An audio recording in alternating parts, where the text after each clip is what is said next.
My name is Bosse Ojubo. Welcome to Amazing Grace with Bosse. This is my first official video for the year, so I'm going to say Happy New Year. It doesn't matter that we're in the month of February. I am so excited and looking forward to a very wholesome, happy, beautiful, and glorious 2022. So I wish you the best of 2022. I'm happy to be alive and well.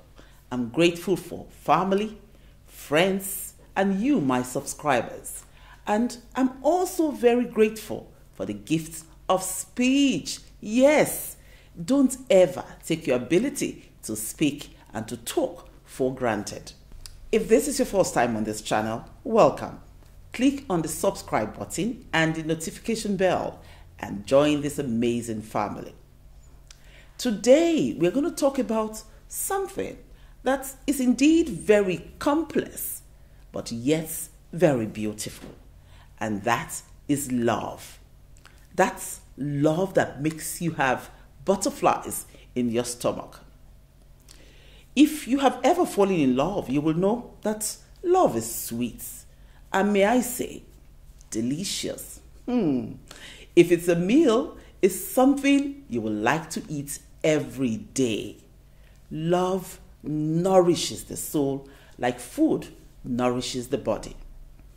True love exists. Let's not be confused by those who have bastardized love. True, undying love exists. If you have it, appreciate it and don't take it for granted, okay? Valentine's season has come again. The pressure to be in love and have someone special in your life is huge, now more than ever before, for adults as well as for teenagers and young adults whose hormones are raging. I decided to do this video because of a video I saw of a mother who was in so much pain, who was talking about her daughter who committed suicide on Valentine's Day because her boyfriend left her for another girl. There's another story of a student in one of the Nigerian polytechnics who committed suicide because his girlfriend cheated on him. Suicide is a worldwide problem that affects not only the person that has died, but the family, the community, not to talk of the stigmatization. According to one report, suicide is the second leading cause of death among people ages 10 to 24, and this has been increasing every year since 2007. Unfortunately, I don't know if we have statistics here in Nigeria, but the reality confronts us from time to time when we hear in the news that one teenager or one young adult has committed suicide. It is tough to be a teenager. They often find it difficult to cope with life challenges and failed relationships, and some of them have undiagnosed borderline personality disorders, and they think that the way to escape a bad or embarrassing situation is to end their lives. What we often fail to realize when dealing with teenage drama is that their brain is not fully developed. The brain at this stage is undergoing dramatic changes, and this can cause their mind to be jumbled up and make them believe that they're not worthy or good enough or beautiful enough, and that feeling of hopelessness sets in. A consultant clinical and social psychologist, Dr. Gori Kakanis, explained that teens go through an identity crisis as both the mind and the body are changing.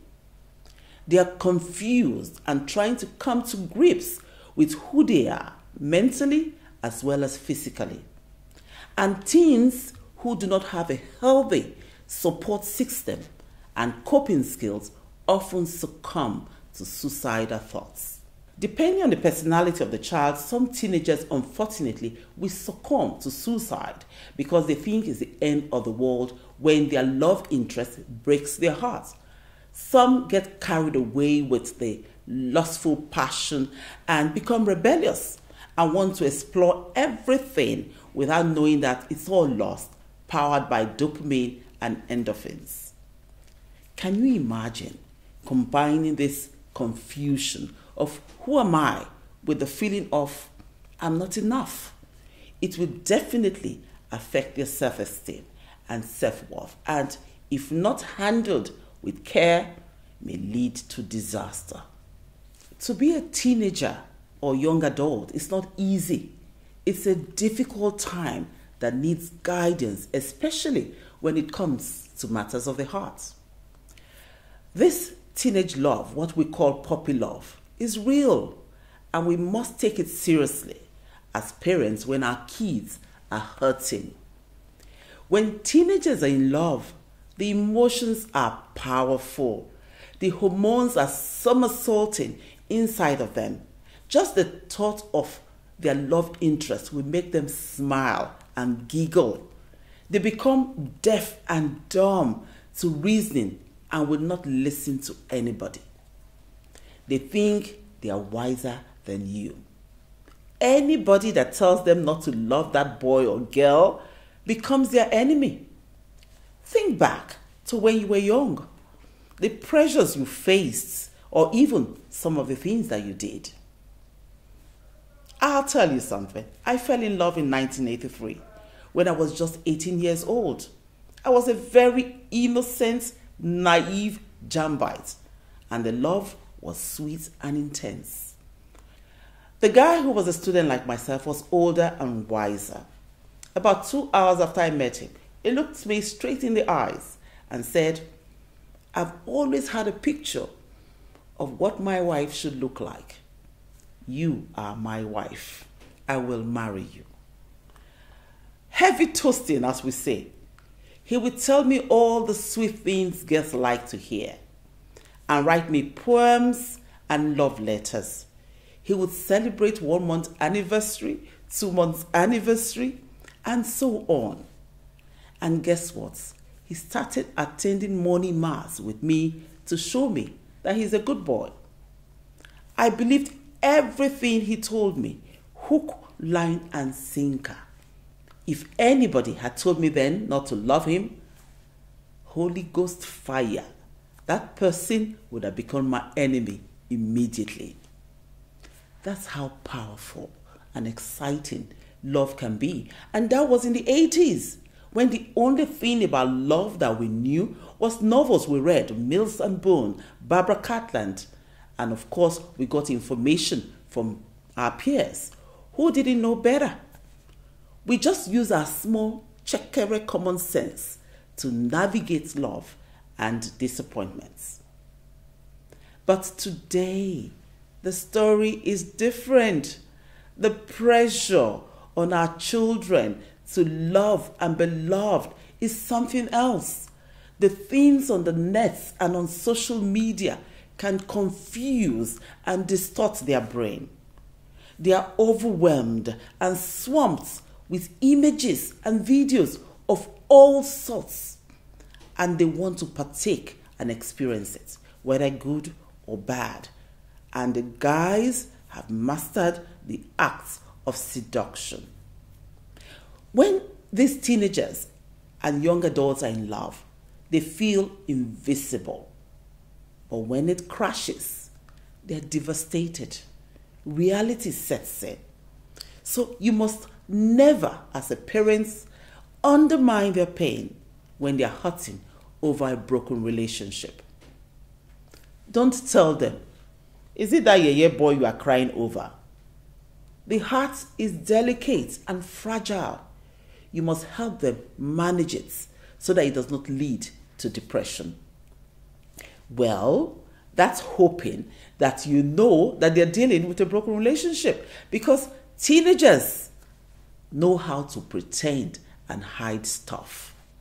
We all know that not all adults can manage the pain of a broken relationship, rejection, failure, or stress. Some have found themselves in psychiatric homes. How much more teenagers? They feel ashamed and inadequate, and some may want to end their lives.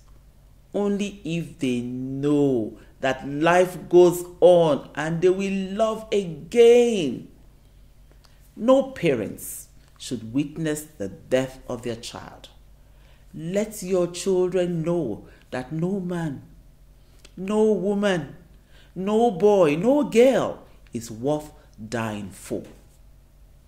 Start early to affirm your children. Teach them to love themselves.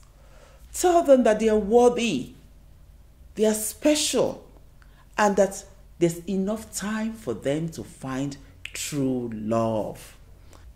So, what can we do to prevent depression and possible suicide in teenagers and young adults? 1. Be vigilant and nosy in a very respectful manner. Do some FBI and CID with style. These children know how to hide things. That's the truth. You'll be shocked what they do behind your back. 2. Earn their trust. Establish confidence and assurance that they can rely on you. Let them know that they can come to you to discuss anything. 3. Be less judgmental, because when they're afraid that you will judge them and call them sinners, they will never confide in you. Besides, the children see us as old school and think we will not understand.